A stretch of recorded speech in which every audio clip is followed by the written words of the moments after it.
لومڑی اور کوا۔ ایک لومڑی 2 دن سے بھوکی تھی، اسے کہیں بھی کھانے کو کچھ نہ ملا تھا۔ وہ شہر کے قریب آ گئی۔ اچانک کیا دیکھتی ہے کہ ایک درخت پر ایک کوا بیٹھا ہے۔ اس کوے کے منہ میں ایک ثابت روٹی ہے۔ لومڑی کے منہ میں پانی بھر آیا۔ اس نے ایک ترکیب سوچی۔ وہ کوے کی تعریف کرنے لگی۔ بھائی کوے، تم کتنے خوبصورت ہو، تمہارے پر کتنے خوبصورت ہیں، تم چاہے راوی میں نہاؤ یا جہلم میں، تمہارا رنگ ایک جیسا رہتا ہے، بیچ بیچ تم پرندوں کے راجا ہو، تمہارا گانا بہت میٹھا ہے، بانسری سے بھی، دل تمہارا گانا سننے کو ترس رہا ہے، ذرا گانا گا کر سناؤ۔ کوے نے اپنی اتنی تعریف سنی، اس نے گانا گانے کے لیے چونچ کھولی۔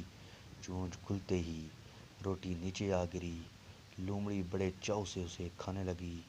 کوا منہ دیکھتا رہ گیا۔ پلیز چینل کو سبسکرائب کریں، ویڈیو کو لائک کریں۔